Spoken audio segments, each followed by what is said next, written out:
Blue. 1:37 p.m. en Caracas. Siguen todos pendientes precisamente de nuevas liberaciones de los presos políticos luego del anuncio del régimen, que si bien en un inicio dijo que sería una cifra muy importante, estas liberaciones han sido a cuentagotas y las familias están esperando respuestas, en especial por la falta de información que han tenido durante estos meses de detención injusta en las diferentes cárceles de Venezuela. Justamente, Mateo, se acaba de confirmar que ya son 9 los presos políticos liberados hasta el momento. Buenas tardes. Sí, señora Valentina, buenas tardes. Vamos a empezar hablando de Mariana González. Recordemos que ella es la hija de Edmundo González y desde ayer ha estado haciendo recorridos en diferentes centros de detención en Venezuela, buscando información de su esposo, de Rafael Tudares, uno de los presos políticos del régimen desde hace 367 días. Pues Mariana González estuvo en Rodeo 1 y le dijeron que su esposo no se encuentra allá. Asegura una vez más: hice acto de presencia y pude ver a muchos familiares de víctimas de personas detenidas arbitrariamente o privadas de la libertad injustamente. Mi solidaridad con todos los familiares de las víctimas. Rafael y yo, junto con nuestros 2 niños pequeños, somos una familia venezolana más que no tiene incidencia alguna en los asuntos políticos de nuestro país. Dice además que mantiene la esperanza y que esperará la información oficial del caso. Por su parte, como usted lo decía, Valentina, Alfredo Romero, el director de la organización Foro Penal que lleva el conteo de los presos políticos en Venezuela, señaló que Aracelis Balsa sería la 9ª presa política excarcelada en estos 2 días desde que Jorge Rodríguez anunció la liberación de un grupo significativo de presos políticos, y agregó: fue excarcelada del helicoide. Esto representa un poco más del 1% de los actuales presos políticos. 814, cifra actualizada con nuevos registros, es decir, aún quedan más de 800 personas detenidas en las cárceles venezolanas y tocará esperar que avance la tarde, Valentina, para ver si se presentan más liberaciones. Recordemos que ayer se dieron 12 en horas de la noche y 12 en horas de la tarde. Estaremos muy pendientes entonces para estarles informando los nuevos presos políticos que sean liberados. A propósito, Estados Unidos calificó estas liberaciones como una decisión inteligente por parte del régimen de Venezuela, que sigue todavía en esas conversaciones. Lo decíamos al inicio de Meridiano Blue, la presencia de una delegación de Estados Unidos, del embajador, el encargado de negocios John McNamara, precisamente en Caracas, con el fin de restablecer las relaciones diplomáticas. A propósito, por ahora, Venezolana de Televisión está confirmando que por ahora no se tiene previsto un viaje internacional fuera de Venezuela de la presidenta encargada, Delcy Rodríguez. A propósito de las informaciones que más temprano se habían conocido de un posible viaje, por ahora seguirá allí en Caracas. Y donde están muy pendientes de la liberación de los presos venezolanos es en España. Allí, recordemos, ya llegaron en las últimas horas algunos de estos detenidos y continúan las gestiones precisamente para seguir acompañando el proceso allí en la capital de Venezuela. Enrique Rodríguez. Los 5 presos políticos con nacionalidad española han llegado desde Caracas a España pasada la 1 de la tarde, hora peninsular española, apenas unas horas después de haber sido liberados. Y es que su salida de Venezuela ha sido en el primer vuelo disponible. Sin embargo, una vez aquí, no han hecho declaraciones a los medios de comunicación que los esperaban en el aeropuerto Adolfo Suárez Madrid-Barajas, en lo que parece ser una condición impuesta para su liberación.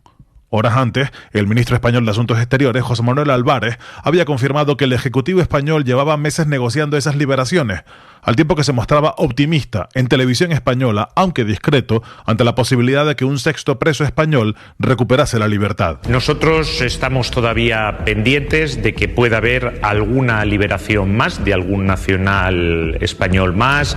Hay una persona en concreto sobre la que tenemos esperanzas que pueda ser puesta en libertad en las próximas horas o incluso próximos días. Sobre estas liberaciones, el diario El País señala hoy como fundamental el papel jugado por Qatar, por el presidente de Brasil, Luis Ignacio Lula da Silva, y por el que fuera presidente español, José Luis Rodríguez Zapatero, quien también hoy es noticia en España porque la Audiencia Nacional ha abierto diligencias para investigar su posible colaboración con la estructura criminal de Nicolás Maduro y el régimen chavista de Venezuela. El magistrado Antonio Piña justifica esta medida porque los hechos en los que se le acusa en la querella presentada por la organización de extrema derecha Hazte Oír señalan al expresidente por participar en un delito de tráfico de drogas, blanqueo de capitales y pertenencia a organización criminal.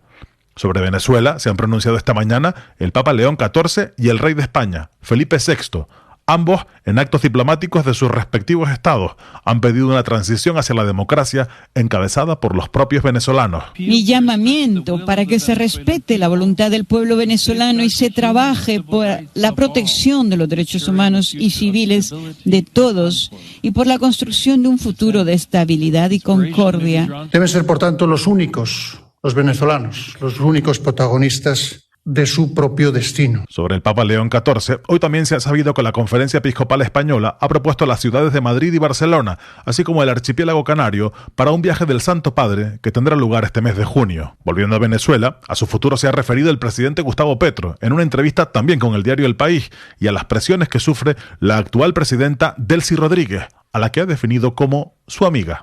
Está presionada desde afuera y desde adentro de Venezuela. Y a ella la acusaron de ser la traidora, que ella debe dedicarse fundamentalmente a unir el pueblo de Venezuela. Petro también ha denunciado en esa misma conversación que Estados Unidos tenía previstas acciones en territorio colombiano, aunque sin precisar de qué tipo. Enrique, y a propósito de esas entrevistas que dio el presidente Gustavo Petro a medios internacionales, terminó confirmando que, de acuerdo con lo conversado con Donald Trump, Estados Unidos sí estaba pensando adelantar en Colombia operaciones similares que llevaron a la captura de Nicolás Maduro. Juan David Ríos. Hola, buenas tardes. Mire, fueron dos entrevistas, una a CBS News y otra a El País de España. Durante 45 minutos el presidente Gustavo Petro le respondió a Lilia Luciano de la cadena CBS News las dudas detrás de esa llamada con el presidente Donald Trump. La primera vez en que ambos escuchan la voz del otro sin intermediarios. Y ahí el presidente Gustavo Petro se sinceró. ¿En algún momento tuvo miedo que el presidente Trump lo capturara? Mira, yo lo que tengo más miedo, no voy a decir que no me da miedo que me amenacen cuando lo que vienen son helicópteros y cosas de esas. Y misiles, y no tenemos ni siquiera un sistema antiaéreo. El de Venezuela fue que no lo hicieron operar, pero el nuestro no existe. Entonces, claro, pero lo que me asusta es la reacción en Colombia, que sería diferente que en Venezuela. Todos estudian la historia de Colombia, llevamos 75 años en guerras internas. El narcotráfico es el último dinamizador de la violencia, pero antes fue el sectarismo político. Décadas de violencia y 700.000 asesinados desde el 9 de abril del 48. Y si aquí sucede algo contra el presidente de Colombia con fuerte apoyo popular, como ayer lo demostramos, pues Colombia entra en guerra. El mandatario también le habló al País de España y confirmó que el presidente Donald Trump tenía planes serios de una intervención militar. Sin embargo, esa llamada telefónica bajó la tensión entre ambos jefes de Estado. En las dos entrevistas, el presidente Gustavo Petro mencionó que la situación en Venezuela se tocará con el presidente Donald Trump de forma presencial. Dijo que es clave garantizar un proceso electoral confiable y que haya un gobierno producto de un acuerdo entre todas las fuerzas políticas de ese país. Juan David, esta tarde el presidente Donald Trump se va a reunir con los principales ejecutivos de Chevron y otras grandes petroleras con el fin de definir el plan de recuperación de la infraestructura petrolera en Venezuela. Uno de los puntos más importantes que ha reiterado Donald Trump, pues es lo que hace parte de estas presiones que sigue haciendo al régimen allí en Caracas. A propósito, se mantiene por ahora el despliegue militar en el Mar Caribe. Juan Camilo Merlano. Es el quinto buque que los Estados Unidos incauta en el Mar Caribe proveniente de Venezuela con petróleo sancionado. Esta vez llevaba una bandera falsa de Timor Oriental y el Comando Sur informó en las últimas horas a través de un video que habían tomado posesión de esta embarcación. A esto se suma que en las últimas horas el presidente de los Estados Unidos se mostró complacido por lo que asegura ha sido la cooperación por parte de las nuevas autoridades, las autoridades interinas de Venezuela, que cabe destacar no está presionado. El mandatario estadounidense para la celebración de elecciones en territorio venezolano dice que lo primero es que se debe estabilizar el país. También anticipó en una entrevista con Fox News que habría una reunión con María Corina Machado la próxima semana. Well, I understand she's coming in next week sometime. And I look forward to saying hello to her, and I've heard that she wants to do that. That would be a great honor. Lo que entiendo es que ella va a venir en algún momento la próxima semana y espero poder saludarla. He escuchado que ella quiere hacer eso y sería un gran honor, decía el presidente Trump, refiriéndose en esta segunda parte a la oferta de María Corina Machado que le daría su premio Nobel de Paz al presidente de los Estados Unidos. Se espera que Estados Unidos avance pronto con el levantamiento de sanciones a la industria petrolera en Venezuela. Precisamente esta tarde, el presidente Trump se reunirá en la Casa Blanca con ejecutivos de 17 compañías petroleras estadounidenses para promover que inicien operaciones en territorio venezolano. Justamente de esa reunión vamos a estar muy pendientes porque va a ser crucial para el futuro de los recursos de Venezuela. También estaremos muy pendientes de la reunión que sostendrán este fin de semana Delcy Rodríguez con los delegados de Estados Unidos, porque hacen parte de las tareas justamente para tratar otra vez de abrir las embajadas tanto en Washington como en Caracas. Y hasta ahora hay nuevo pronunciamiento de Donald Trump sobre esa conversación con el presidente colombiano Gustavo Petro. Juan Camilo, buenas tardes. Valentina, muy importante a esta hora, lo hace a través de su red social Truth Social. Primera semana de febrero se confirma la reunión del presidente Donald Trump y el presidente Gustavo Petro. Dice Trump en su red social: espero con interés tener una reunión con Gustavo Petro, el presidente de Colombia, en la Casa Blanca durante la primera semana de febrero. Estoy seguro que de ahí saldrá muy bien para Colombia y para los Estados Unidos, pero la cocaína y otras drogas deben ser detenidas para que no entren en los Estados Unidos. Gracias por su atención a este asunto, y la firma el propio presidente. Esto es muy importante, Valentina, porque muchas veces el presidente Trump dicta los trinos o los mensajes que aparecen en su red social. Cuando aparece firmado presidente Donald J. Trump, es porque el mismo presidente es el que escribe el mensaje. Y obviamente el interés diplomático, una crisis que se desató al principio de esta semana con un Donald Trump amenazando con una intervención militar, culminaría en la primera semana de febrero con esta reunión en la Casa Blanca en Washington. En menos de un mes entonces se daría ese encuentro allí en la Casa Blanca. Ayer hablábamos de las gestiones que estaban iniciando y activando casi que de manera urgente la Cancillería con el fin de gestionar además los trámites que se necesitan, Juan Camilo, teniendo en cuenta que el presidente no tiene una visa, su canciller tampoco, y además él está incluido en la lista Clinton. Esto implica unos trámites adicionales para garantizar que esa reunión y sobre todo el ingreso a Estados Unidos se lleve a cabo sin ningún problema. Obviamente aquí entra la diplomacia, Valentina. Trabajarán tanto la canciller Rosa Villavicencio como el secretario de Estado Marco Rubio en un proceso para una delegación especial que permita la entrada del presidente, de su canciller y una delegación de Colombia a los Estados Unidos y a Washington para que se supere esta crisis diplomática. Y le dice Donald Trump al presidente Gustavo Petro que sí o sí debe mejorar esa lucha contra los grupos ilegales, contra los narcotraficantes, tema que según el presidente Gustavo Petro va a ser también centro de la conversación que sostendría próximamente con Delcy Rodríguez, a quien espera en la Casa de Nariño, y por eso desde el Ministerio de Defensa se están anunciando nuevos planes contra alias Iván Mordisco, que está convocando a cumbres criminales precisamente en contra de las decisiones de Estados Unidos. Felipe García. El ministro de Defensa, Pedro Sánchez, dijo que alias Iván Mordisco, máximo cabecilla de las disidencias de las FARC, atraviesa su momento más crítico luego de un año de ofensiva sostenida de la fuerza pública en su contra. Según el ministro, la presión militar y policial ha sido tan fuerte que el peligroso cabecilla está recurriendo a otros carteles del narcotráfico, como el ELN, para evitar ser capturado o neutralizado. Que recurre ahora a un llamado de auxilio a los demás carteles del narcotráfico para que lo protejan. Alias Mordisco pasará a la historia como uno de los peores asesinos, criminales, reclutador de menores, de niños, niñas, adolescentes, asesino de indígenas, extorsionador y uno de los capos del narcotráfico que mucho daño le ha hecho a Colombia. El jefe de la cartera de defensa insistió en que pese a los discursos con los que estas estructuras intentan justificarse, su verdadera motivación es exclusivamente criminal y el narcotráfico es el eje de sus decisiones. Felipe, y John Bolton, quien fuera asesor de Seguridad Nacional de Estados Unidos,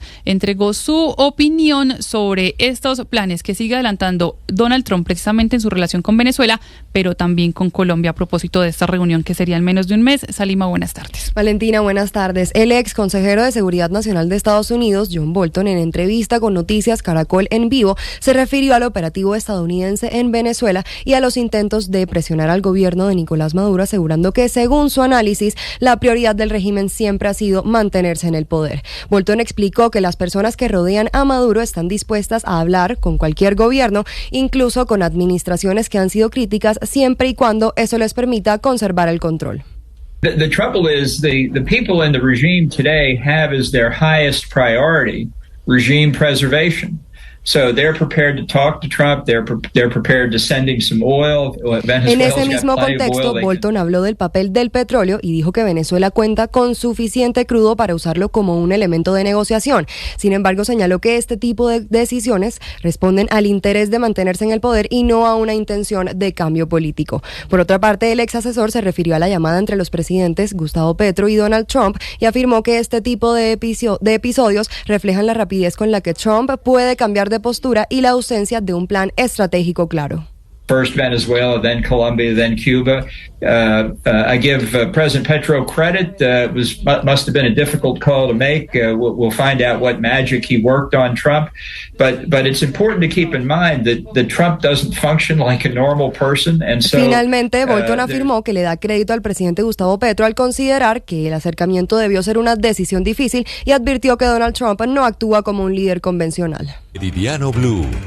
1:54 p.m. A esta hora usted debe saber que hay protestas en la sede del Ministerio de Igualdad en Bogotá. La información la entrega hasta ahora la alcaldía, Nicolás. Valentina, sí lo está confirmando además la Secretaría de Gobierno. En este momento se presentan manifestaciones a las afueras del Ministerio del Interior. Esto sobre la carrera octava en el centro de Bogotá, a muy pocos metros de la Plaza de Bolívar, y confirman desde la Secretaría que ya se presentaron algunas agresiones físicas en contra de los gestores de diálogo y agentes del distrito, y también se registró la ruptura de varios vidrios en este lugar. Desde horas de la mañana un grupo de una comunidad indígena está ahí en este sitio y asegura la Secretaría de Gobierno que esto además tiene que ver con el grupo de igualdades que llegaron hasta este punto para exigir que el ministerio los atienda, ya que han sido víctimas del conflicto. Según lo confirma la Secretaría de Gobierno, también hay presencia aislada de un grupo del UNDEMO, esto para evitar también que haya alteraciones del orden público. Gracias, Nicolás, estaremos pendientes entonces. Y la otra noticia sigue siendo el Catatumbo, además de las diferentes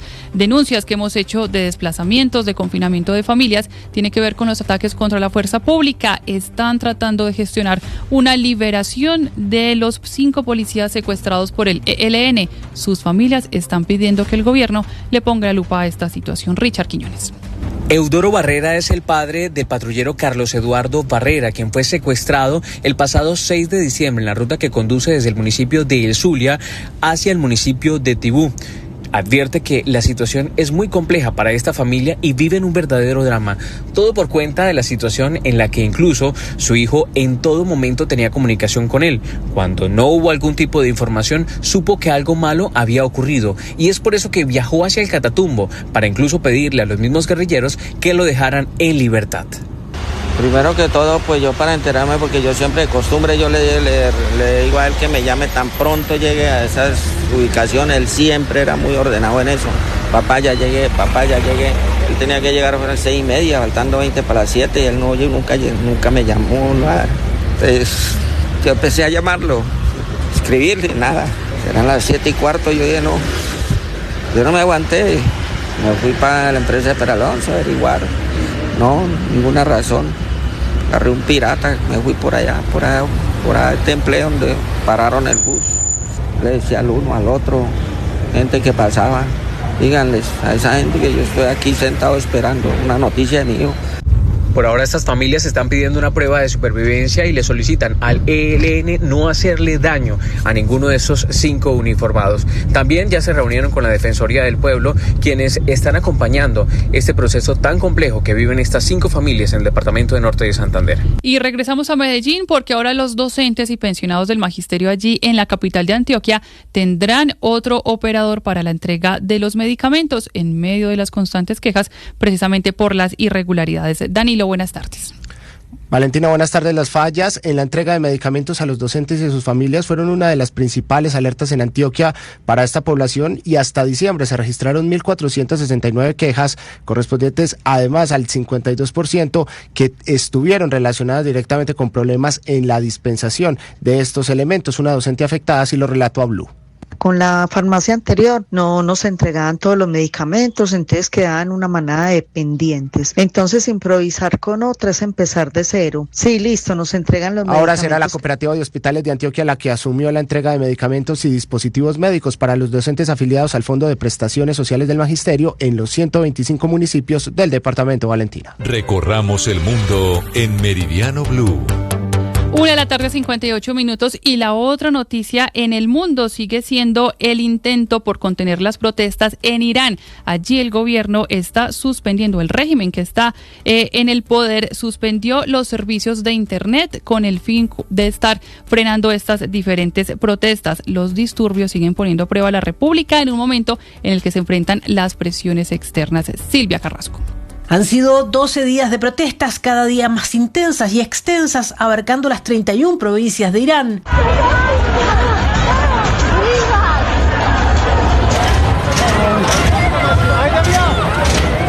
La noche de ayer jueves se veía a manifestantes quemando vehículos y armando barricadas, pero sin internet poco más se consigue verificar. Organizaciones de derechos humanos dicen que la represión ha dejado 45 muertos, 8 de los cuales eran niños. Las protestas arrancaron por la inflación desorbitada y la depreciación del rial, la moneda iraní, pero ahora se han empezado a oír gritos de la gente que quiere un cambio de régimen, volver a la monarquía, y cantaban en nombre del monarca derrocado por la República Islámica en 1979. Ocurre en un momento en que Israel vuelve a hablar de bombardeos sobre Irán y cuando el presidente Trump advierte que intervendrá para salvar a los manifestantes. Hoy, en un discurso televisado, el líder supremo Ali Khamenei decía a Trump que sería él el derrocado.